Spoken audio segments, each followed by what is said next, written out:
Lord God, thank you for this day, Lord, and thank you that you've given us an opportunity, Lord, to represent all of Georgia and all of the nation. Lord, we just ask you to provide us with the wisdom and the ability to make the right decisions, Lord, that will help all people. In your Son's name we pray. Amen. I'm going to step aside because my bill is the first bill that we'll finish up from last week, and Senator Payne will take control. Control? Yeah.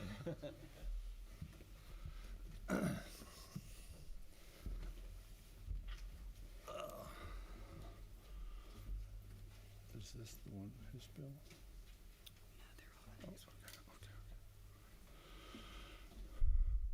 Go ahead, Mr. Chairman. Let's go ahead and present your bill. Thank you, Or Mr. I know that y'all, we Yeah. presented the bill last Right. week or the other day, but if you'll go ahead and, I know there's a substitute That's right. you brought forward. Well, we got a friendly amendment. I've got, oh, thank you, sir. We working off of LC 492646S. We went through all the particulars about the bill the other day, and because of time, I don't want to go through all that again unless committee wants us to, but hopefully y'all don't. But I do want to add an amendment to my part of it, and then we've got a friendly amendment also that's going to come from Senator Settler that I have reviewed extensively with Legislative Council and with the House, and also I think when Senator Settler presents that, I think we all will agree that's a very good amendment. So first amendment to the bill, if you will go to line 274 of the bill, there's a paragraph in there. The Department of Audits and Accounts shall be authorized to prepare financial statement and conduct audits using a regulatory basis of accounting as an alternative to generally accepted accounting principles. The Department of Audits and Accounts, in a consultation with the Department of Education, shall create and maintain an optional regulatory basis of accounting framework and shall make such framework available to local school systems. In working with the House had this same version paragraph in their bill, and working with the House, they took it out of their bill, and they've asked us to take it out, and I agree with taking it out, and hopefully the members of the committee will also agree with it. So that's the amendment that I would like to make from this bill before Senator Settler And mentions so it. that is the amendment of 490288. No, sir. I think that may be Senator Settler's amendment. So we're just taking that out, just striking that. Yeah, so we're taking lines 274 through 279 out. And Department of Audits, we also work with them on the bill. Yes, sir. Thank you, Mr. Chair. In that case, also on line 258, I would recommend removing 1. Since we're taking away paragraph 2, we should take away the paragraph 1 designation. So just removing the numeral 1 after C on line 258. So Michael, remove line 1 on 250. I'd make it, remove the number 1 on line 258. We'll actually, I misspoke. We'll actually need to remove from 1 through all. So that entire underscored portion on line 258, we need to take that out since we're no longer having a paragraph 2. Okay, so tell me what you're talking about. On line 258, we will need to remove the number 1 followed by except as provided in paragraph 2 of this subsection, all. I would remove all of that underscored provision, and I would remove the strike through in the capitalized word all, so that line 258 after the amendment would read all audits. Okay. Okay, sir. Along with line 274 through 279. Correct. Okay. Thank you. Thank you, sir. That's why we got you here. I thought everybody laughed at that. Nobody laughed at that.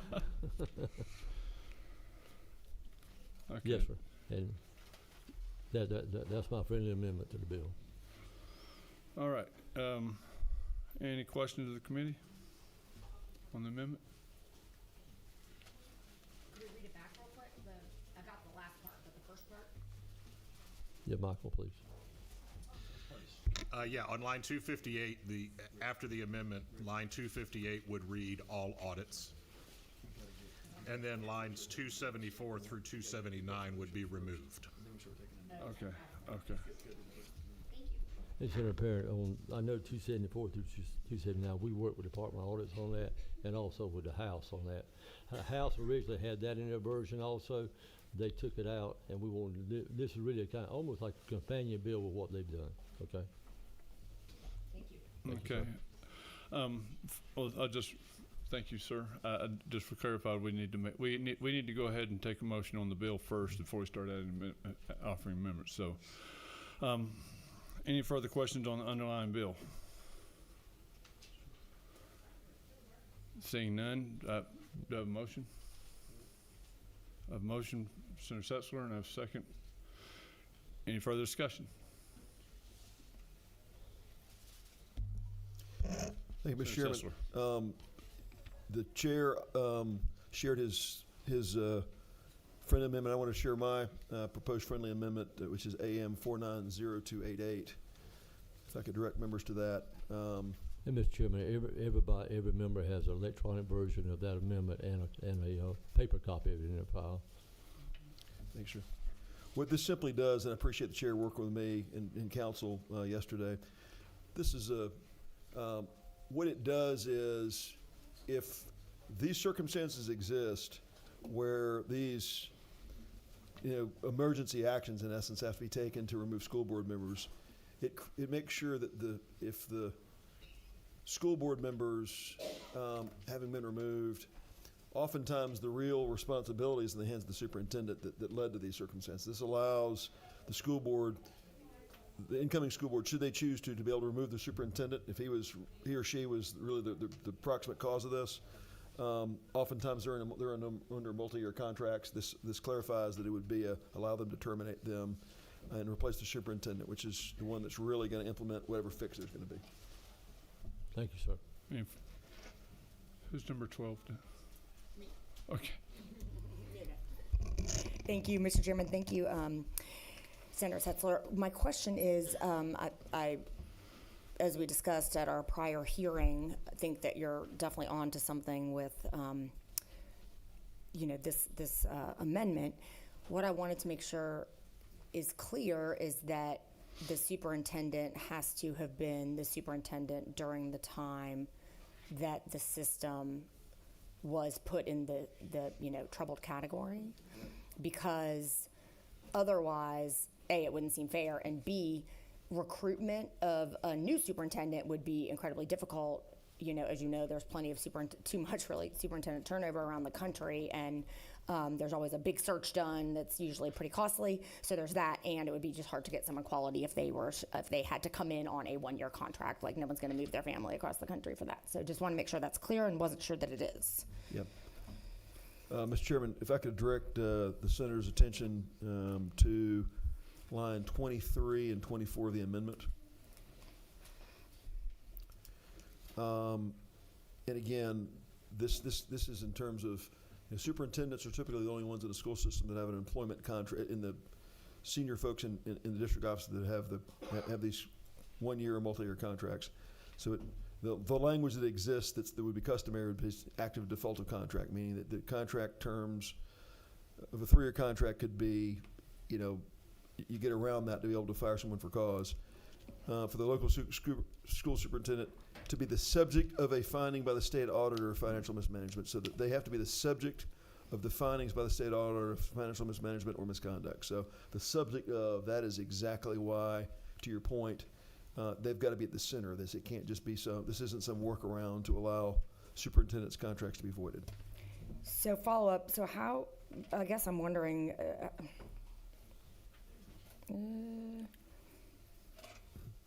I still don't know that takes care of what I mentioned as it relates to subsection 2 on 16 through 19. Okay. But I'm sure I know we're of one mind about what the intent is, so we don't need to belabor it for hours. I'm sure, we could probably chat and make sure that it's clear, but I'm not totally positive that what you've got in 3 relates back to that degree to 2. Are you talking about in the underlying bill? No, I'm talking about your amendment. I'm not sure, and maybe council can just weigh in, because maybe I'm just reading it wrong. It may well be that you're 100% correct. Yeah, and I think Budget Council. Senator, yeah, lines 16 through 19, that would add paragraph 2. This code section in general deals with the contracts for superintendents, and the provisions of paragraph 2, they do not result in the local superintendent being discharged or a termination of contract. It does place a limitation on an extension of that superintendent's contract if they get designated as a high risk. versus a new superintendent. Correct. That's what I wanted to make So sure it it's, was so taken care you're of. right, it may be that a superintendent inherited a mess, but they can't give even the one who inherited a mess couldn't necessarily get a 3-year extension. They could only extend the contract 1 year at a time to work through the mess. Well, I do think that then does actually maybe need a little bit of thought by the committee, because given the lengthy searches and the competitiveness, I don't know that you want to have a lot of candidates who are like, I'm not going to a system that's in trouble when I can only also get a 1-year contract. To the lady's question, the current state of the law is, if I could, that if you're under this intense monitoring by the state, it's already the law that you can't have a contract longer than 12 months. That's current law. This mirrors that, so that doesn't change that reality for systems that are currently under this intense monitoring. So that is existing law, is what you're saying. That the condition of districts that are under this state forward funding for QBE dollars and some associated conditions, if you're in that status, it is my understanding, and it can be confirmed by council, that it's already the case. The superintendents are limited to 12-month contracts, and this paragraph 2 is mirroring that. As we roll in these provisions of paragraphs, subparagraphs A and B, that just clarify that they can be removed if there's these financial mismanagement or misconduct. Council, am I stating that properly? I would have to look into that, Senator. I'm not familiar with that being in existing law. The provisions of paragraph 2, that would be new law. I can say that the provisions of paragraph 2 do match what is in the companion bill in the House, but it is not yet enacted that I'm familiar with. If it is a provision of current law, I'd be happy to look into it. And to the senator, it was my understanding that was the case, that and the chair may be able to correct me on this, that this provision, if you're under this intense supervision, that 12-month contract is a limitation. Is that under the House companion bill, or is that under current? I'm trying to understand that, because I may be misinformed on that. That would be a provision in the House companion bill. Okay. That would be a new provision of law. And if you did not want it in your amendment, it would be easy enough to remove it from the amendment. I'm fine to leave it there, because I think it's, again, if you're in a circumstance of this intense monitoring, the ability to put a multi-year contract in place for somebody, for a district that is essentially has state intervention on a week-by-week basis, seems appropriate. But I think the most important thing here is, if we're going to, as a General Assembly, put a process in place where duly elected school board members can be removed because of financial mismanagement, we just need to make sure that the replacement school board has the powers they need, should they need to remove a superintendent to do that. I'm just trying to make sure that was the intention, and I appreciate council's clarification. Thank you. I could return to it during Okay. discussion. Okay. Yeah. All right, any further discussion on, we'll call, on this amendment? Huh? Okay, then we'll go back to the first amendment as the chairman brought, and you want to restate that first amendment? Michael, please do that. Just for everyone's clarification. Yes, the Chairman Hickman amendment would provide on line 258. The end result of that would be that line 258 reads all audits. In addition, all of lines 274 through 279 would be removed. Correct. I have a motion and a second. Any further discussion? All those in favor of that amendment, please raise your hand. It's unanimous. Okay, and then so now we go back to the Second Amendment, as presented by Senator Sessler. Go and restate that if you would.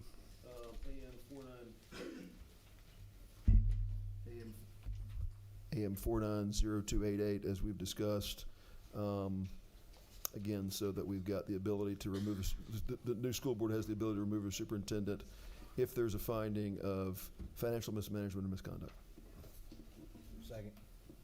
I have a second. Motion and a second.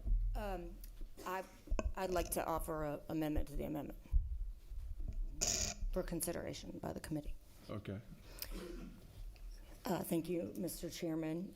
Seeing as lines 16 through 19 would be new law,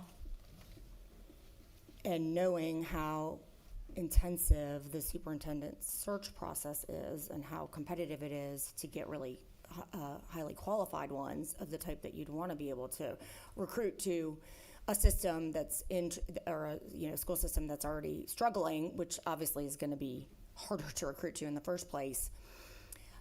I really am afraid that trying to do that on a one-year contract for someone who has not been the superintendent could be incredibly limiting for school systems, as well as simply sort of not practical, given the necessity for conducting very publicly transparent searches, usually guided by search firms. So I just believe and wanted to offer for the committee's consideration that a new superintendent coming in, I'm in full agreement with the senator's intent and with an existing superintendent on the 1 year.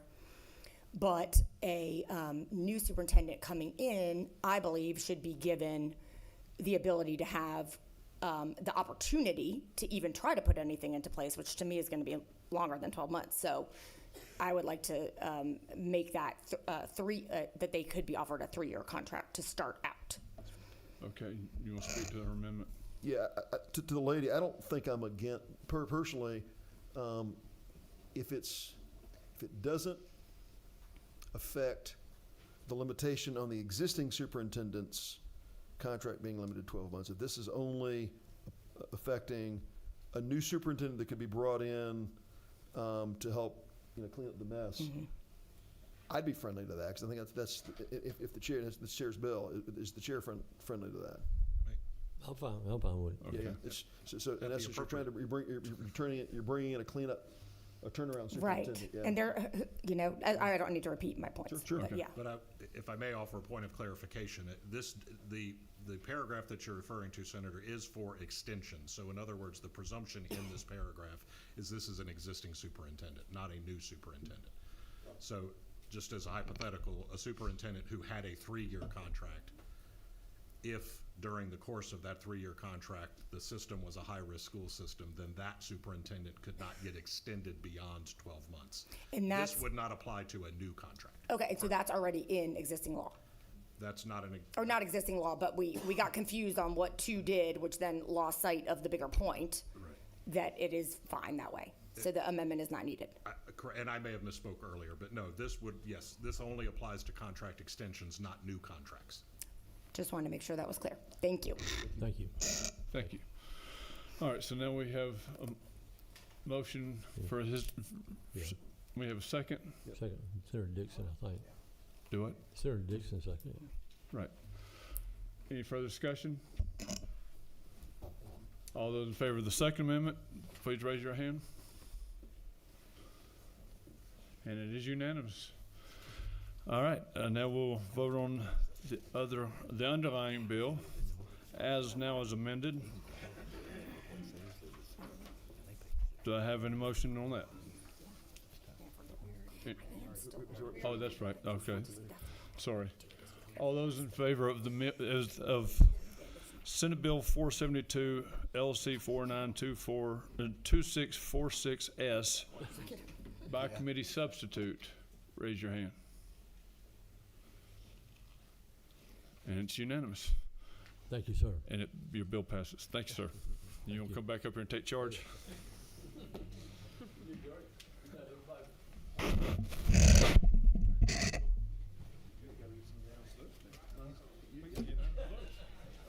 like unanimous votes. Makes it easy. You don't have to count.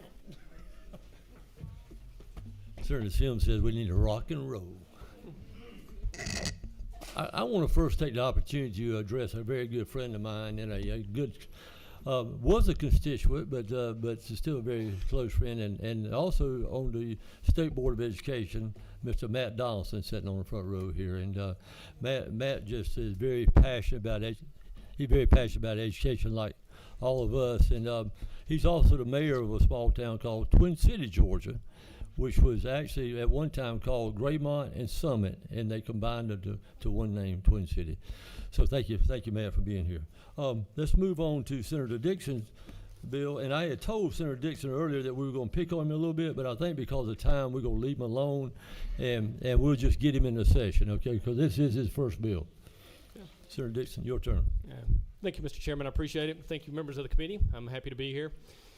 Today, we're going to be talking about Senate Bill 513, and for reference, this is LC 492634, effectively known as the Everyday Counts Act. So I'm going to provide you a summary, and then we can kind of go through the process of it.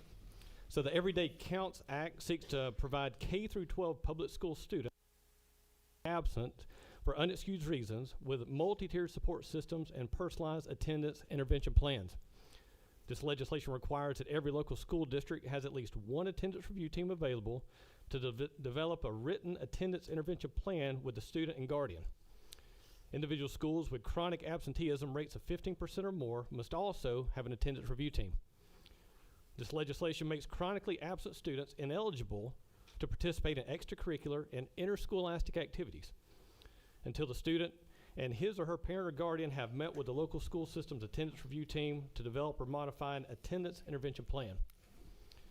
Students ages 15 to 17 who are non-compliant with their attendance intervention plan may be prevented from attaining a driver's license or permit, as the attendance review team will transmit that data to the Georgia Department of Education, and the Georgia DOE may share that information with the Georgia Department of Driver Services.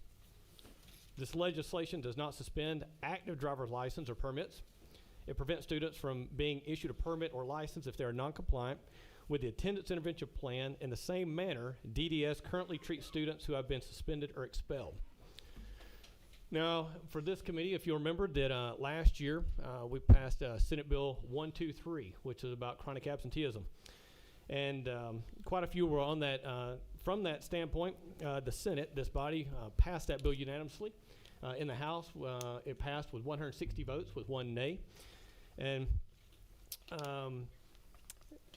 so with that process, after that was done, we had a study committee that was set up. And with that, we had several of you members that were on that committee as well, and I want to recognize them. It was Senator John Kennedy, that was the previous pro tem. We got Senator Billy Hickman, Senator Freddie Powell Sims, Senator Rashawn Kemp, Senator Clint Dixon, and Senator Sean Steele. And from that study, there came 14 or 15 or 16 different recommendations. And so with this bill, what we decided to do was to take 3 or 4 of those recommendations from there and look at this as a multi-tiered approach. We know that this is not going to be a silver bullet. It's not going to fix every single issue that we've got in the school system. But these, we felt like the most, we wanted to create and have a sense of local control to where it could affect this, both from a student standpoint, the guardian, the schools, and the school district itself. So as of 2024, 2025, the chronic absenteeism rate here in the state of Georgia was 19.5%.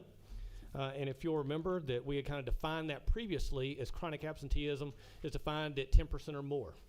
And so with that, I'll open the floor for any questions you may have and just request your favorable consideration. Senator Dixon, that's you. Okay. Who's number 7? Oh, this one. Okay. Senator Hatch, I'm sorry. I went the wrong way. Thank you, Mr. Chairman. Senator, how long did you work on this bill? Be I worked honest, on this please. for many months. Several hours. Were you in any way present for orientation to become a new senator? No, sir. We don't So have that. you missed it. I did, yes, sir. Interesting. Well, are you aware who the chairman of this committee is? I am, yes, sir. Why did you think that it was a good idea to have him sign number 4 on this bill? Well, in retrospect, that should have been there was an oversight from my standpoint, and I can guarantee I wouldn't do that again. If this bill passes, are you prepared for the rest of your political career to be known as the attendance guy? I will welcome that opportunity. I may have some more questions, Mr. Chairman, but I'll pass on. I'll keep reading the bill. Thank you, sir. Thank you, sir. Yes, ma'am. Number 4. Senator James. Yeah, thank you very much. Senator, can you please define chronic absenteeism? What percent, what exactly? Chronic is what, 10 times, 5 times? Can you give me? Well, as far as from the state standpoint, it's at 10%. If you miss the first 5 days of school within the first 50 days, that's 10%. Or if it's 10% during the school year itself. School year right now, I believe, is 180 days. So if you during that time period, if it's 18 days or more, that's considered chronic absenteeism. And this is unexcused, by the way. This is unexcused. Is it defined in your bill? I couldn't find it. Yes, ma'am, I believe so. I can see if I can pull the reference on that real quick and give you a line number on there. Thank you. Please. Yes, ma'am. It starts with line 46, Senator, and it goes through line 46 through 50. Okay. I'm looking for it. Will you also tell me if this has anything to do with the students being absent chronically? So we wanted to make sure with this bill, we wanted to make sure this is chronically unexcused absences. And so we allowed the school system to define that differently. Every school, when they take attendance every day, they can classify a student as either excused or unexcused. So this is only unexcused absences from that standpoint. And for this bill, what we talked about, what we looked at is we did not want this to be a large statewide governing body. We wanted to push the control down to the school districts and the schools themselves, because we know that every county and every school district in the state is different. And so we want them to kind of define what those terms are. And that's why we looked at this, Senator, as a multi-tiered approach. We wanted to give them the local control there, because we do know that, as example, what we have, say, in Cherokee County, it may be different from what they have in Bullitt County. And we want to make sure that we give every school district and every county that choice to make those determinations. Okay. I just wanted to know, because I know in one of the counties I represent, they have truancy laws too. And that has to do with being late as well. It does, Not yes, ma'am. just, And part of the intervention plan is we want to make sure that since the parent or guardian has to be involved in that as well, we know that every situation is different for every student. They may be having to work a job to help support their family. There may be other issues going on with that, so we want to make sure that when this intervention plan becomes available, and it's each one of those intervention plans are tailored specifically for that student. It's not a one-size-fits-all. That I think we're all aware of that. So that's why we really push that down to the school. We want to make sure we get the parent and the guardian standpoint, and get the students' input as well. Thank you. Thank you, Senator. Thank you. Yes, ma'am. Senator Sims. Thank you very much. Thank you so much for bringing this bill, very much needed throughout the state. When there is consistency in attendance in the schools, there's consistency in learning in the academic setting. It's unfortunate now that we spend seemingly quite a bit of time out of school. We've celebrated a lot of holidays these last few weeks. We've had Christmas break, now we're having winter break, we've had President's holiday, we've had many breaks. Each one of those takes away from the learning continuum. And some disciplines are so much more engaging than others, such as math. If you spend a lot of time away from the studies, the teacher has to go back and do what? Reteach, bring the children back to where they were. And that's difficult. Here again, all children don't learn the same way at the same time, but chances are they will do so much better when they are sitting in that classroom, focused with a teacher on getting their work. And this is what we talked about during the study on absenteeism. So I am so grateful that you brought this bill. I like it being tight and strict. I know that there are some that believe that it's too strict. But if we keep kicking the can down the road and acquiescing to everybody's, we'll take that away and add this, it's not going to work. So thank you so very much for bringing this forward. I appreciate it. Yeah, thank you, Senator. I appreciate that. Thank you, Senator. I believe it's Senator Dixon. Thank you, Mr. Chairman. Senator, is this your first bill?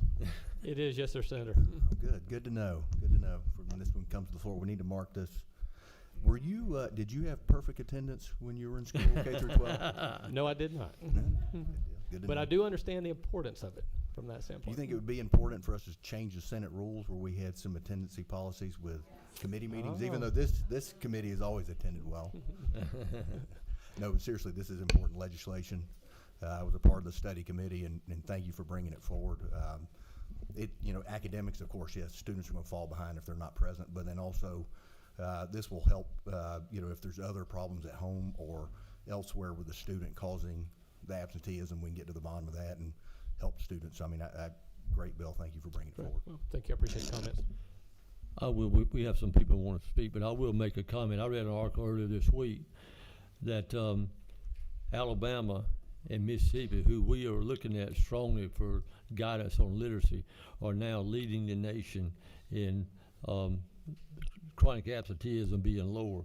Because what we found out, not hard to figure out, as literacy goes up, chronic absenteeism goes down because kids want to be in school. So let's hear, thank you, sir. Let's hear from a couple of people that signed up.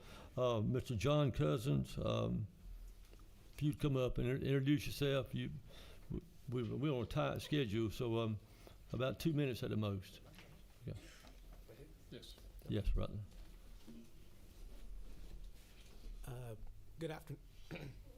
Good afternoon, y'all. I'm John Cousins. I'm a student from DeKalb County. I'm here with some other students from other schools in DeKalb County. We just have a little concern with like the semantics of what is defined as an unexcused absence. So for background, we're pretty sure that the system of like a multi-tiered attendance thing where you have the probation, mandatory meeting after a while, being barred from extracurriculars, somewhat exists in our district, possibly other districts in the code of conduct already. And then there's many discrepancies on a school-to-school basis. And we're a bit concerned about the definition about unexcused being kind of not defined. So to give an anecdote, one semester I had a dual enrollment for my first period, in-person class for my second. The way our system counts it is that it would mark me absent unknown until I stepped foot into the school. It was marked present for second period. Then I was marked present, and that absent unknown would go away. Every now and then, though, that system wouldn't work, and it would just leave an absent unexcused on my record. And it would be kind of hard. It would be a difficult process in retrospect to get that changed. And the other people here are also going to share they have other situations where they're being marked unexcused when it should be excused, and it's hard to remedy, or they're being marked unexcused for one period and that counts as an entire day of absence by the school rules.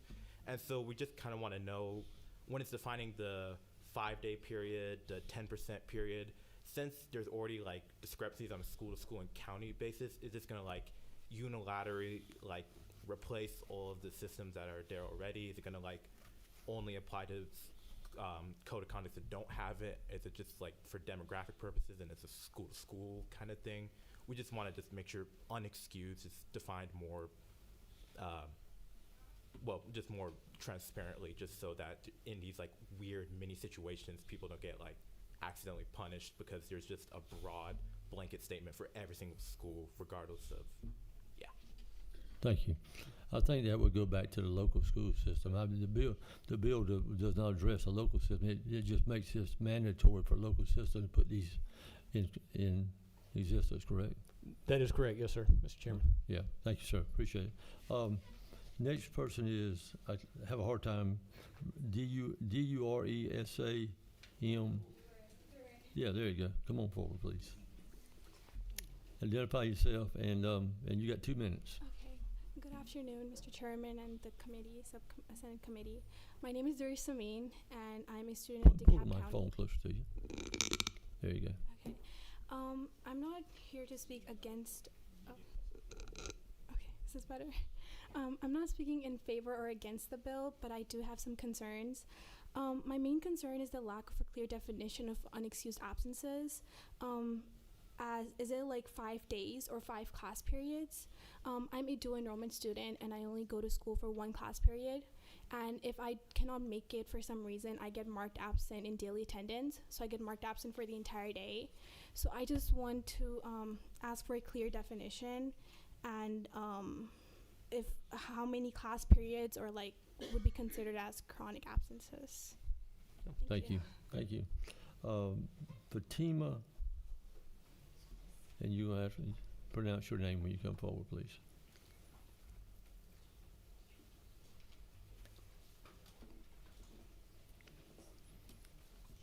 Please introduce yourself. Hi, Mr. Chairman and members of the committee. You speak a little bit louder too, please.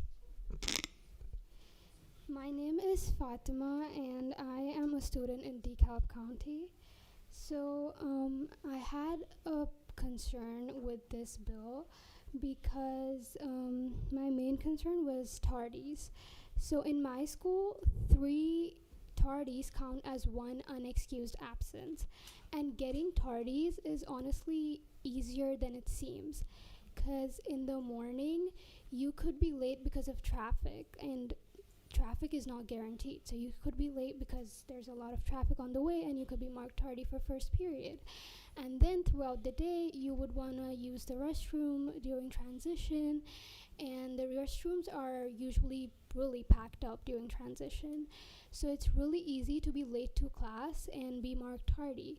So all of these things just build up and increase my chronically unexcused absences, and that would just make me getting my license harder. So that's my concern that I would like to be considered. Thank you. Thank you for your comments. SAUIA? Okay, please come forward. Come on down. And please identify yourself, please, ma'am. Good afternoon. My name is Sanya. I am a DeKalb County student. I have few concerns regarding SB 513. Well, we all agree that school attendance really matters, but trying to withhold driver's license for attendance will only push students away who may already be struggling with financial responsibility, family issue, struggling due to transportations, and other things. In my community and for me, driving is an essential part to get to school or work. I don't work, but I know some of my friends work, so that's a big issue. Removing the access could actually increase more absences rather than reducing it.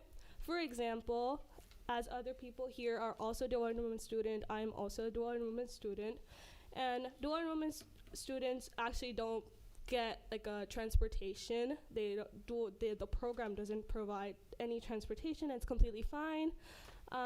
So for me, that's the only source for me to get to colleges, and that's what I'm telling that we need. And it will only put more burden to my family and their jobs, especially people who work night shifts. They have to wake up early to drop off their kids, and they're basically ruining their sleep, and I don't like that. So yeah.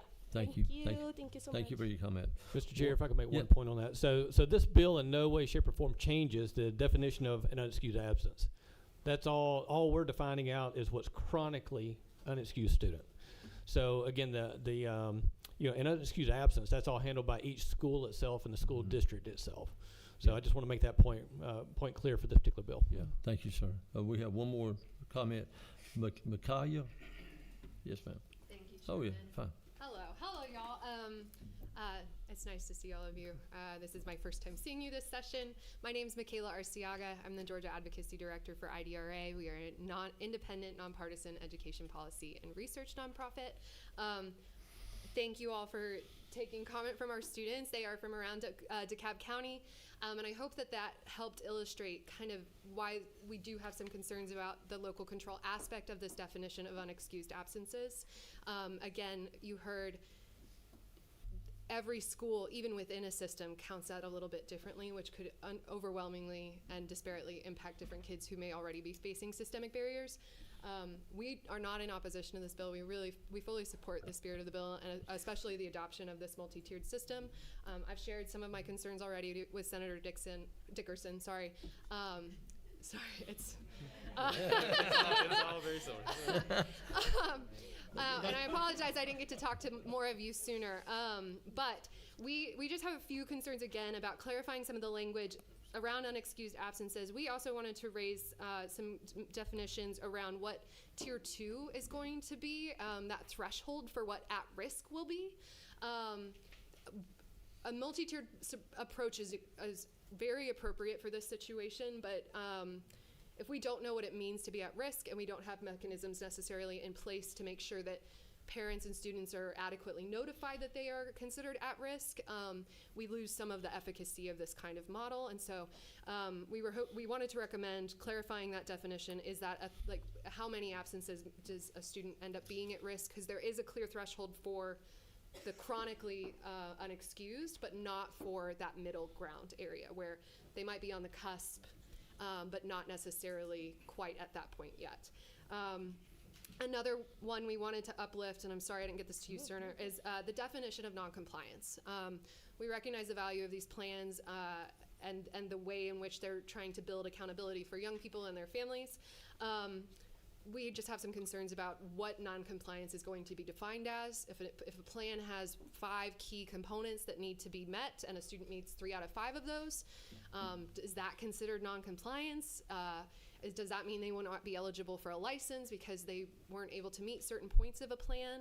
And that kind of leads to the last bit, which is I really do want to credit the amount of intention we can see in this bill, including parent input in both the opportunity to participate in attendance review teams as well as in the report process. We would encourage a little more consideration just for what mechanisms parents have to dispute or hold accountable. Say this team is not meeting. I know that's set for monthly meetings. Mm-hmm. If for whatever reason a student and their family can't meet with this team on that schedule of a monthly meeting or whatever it may be, and I know there's some flexibility for how often they can meet, that then means that this child is no longer able to participate in their extracurriculars until that meeting. And so having some lever that parents can say, hey, we've tried to make this good faith effort. We've tried to set this meeting up. It hasn't happened. Can we have some sort of grace for our child who, I mean, I don't know. I was a band geek. I think some of you know that. Missing 2 months in marching season is a big deal. You can miss a lot in even a month if you're not able to go to rehearsals or go to practice. And so clarifying that, incorporating a little bit more like meaningful parent support for that. And finally, considering, some of you mentioned Mississippi and Alabama. I want to highlight that they paired their chronic absenteeism efforts and their literacy efforts with root cause analysis and support. So not only were they looking at how do we support reading and writing, how are we supporting families to participate in this, how are we getting kids to school, they were looking at why are kids not getting to school. A deeper, not just a compliance-driven sort of model, but is it a systemic barrier that is preventing them from getting to school? Right. Is it that, like, one of our Thank students... Thank you. Yes, Thank you so much. I appreciate you so much, Senator Dixon, bringing this bill. I keep thinking about what we went through last year, and we heard that 21.7% of the kids in Georgia are chronically absent, which is 370,000 people. And when I dig down into our school system, Mr. Donaldson, Bullock County, we got 22% of the county chronically absent. One school in our middle, William James, got 29% chronically absent. So I appreciate you so much for bringing this bill. I would open the floor for a motion. Yeah. quick question? Oh, what number are you? 6? Okay, yes, I'm sorry, go. Since this is his first bill, I just want to make sure I'm hearing this correctly. How many days did you say were in a school year? 180. How about for those that do a 4-day week? Sir? How about for those school districts that do a 4-day week? Oh, that's interesting. Well, and all I can say is in Cherokee County, as far as I know, we don't have that. We do in my district. So are we basing this on an hour absentee or a daily absentee? Oh. Okay. Yeah. He's So consult- it is computed as daily and what it is looking at the 10% threshold of whatever those number of days are. Okay. I appreciate the response. Since you know how many days the teachers have to attend school. 190. I was going to say 194 is what I was thinking. So. Senator Halper.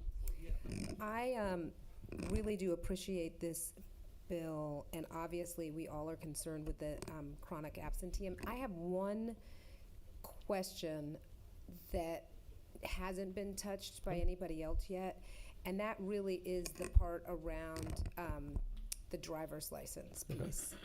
And I have a little bit of heartburn on that, only because years ago, we really, in some of the reform that we did, we decided to not touch non-driving offenses as being a reason why somebody couldn't get their license and do stuff. And this would be kind of putting that back into place, because this is a non-driving offense. And for young people who do have to help their parents and get other kids to school or have jobs, I do have some heartburn around, really it's line 157, I think, in the bill, and 158, where we really are making their ability to drive connected to this issue of an intervention plan. I love the idea of an intervention plan.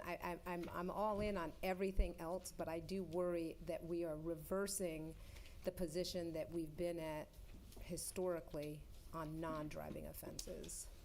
Yeah, thank you for the question, Senator. So the way that the bill is currently read is that that their driver's license may not be issued, is not shall. So that's at the local, that comes down to the local school itself, the school district and the Georgia Department of Education to make that determination. So it's not an absolute. It's not that it's going to be, that they're not going to get their license in any situation. That is at determination of the school based upon that their absenteeism and that intervention plan. They can make that on determination locally. But I think in 148, if I'm reading it right, it does say shall, not may. And then we wouldn't be leaving it to the school, because the school doesn't have any. The department shall. It would, right, decision-making on the license. Are schools now going to be coordinating with DDS? Yeah, so it's the state board may send that information to the Department of Driver Services. Yeah, But where do you? I can find you the we're right gonna line. have to- Give me just one second. I'm sorry, we're going to have to cut it off. We got people got to move. So I'm looking for a motion on the bill. Who was that? Down here? Okay, second. And second here? That's fine. Okay, so. Yes, ma'am. Can you keep it quick? Because we got people got to go. Yeah, real quick. I know there's some unreadiness about this particular issue that we haven't really had the time to fully dive into around the driver's license. I would like to know, the bill is doing some really good things, so I'm prepared to support it right now, but I do think that it's a misstep on the driver's license potentially, although we can have more conversation about what actually it does. But for a couple reasons stated by my colleague and others, I really don't think that's the right way to go. I mean, but I don't want to say the bill I think does more good than harm. Right. However, I do think that's a pretty big misstep, and I think we need to probably have some more conversations about that. I'd be very curious to know what else was presented to the study committee as far as the root causes of chronic absenteeism, how they can be addressed, and then what other carrots and sticks might actually be more appropriate than a driver's license situation. Very good. Thank you. We've got a motion and a second. So all in favor of the bill, raise your right hand. Very good, sir. Okay. I think for your first, you did an excellent job. Thank you, Mr. Chairman. I appreciate that. How many times you read the bill? Probably about 5. And if I could, Mr. Chairman, Yes, sir. I'd just like to acknowledge the young people that came here today and presented and say thank you for being here. You give us inspiration and hope for our educational system that you're here, that you're taking part in civic efforts. And I just want to give you a round of applause for being here.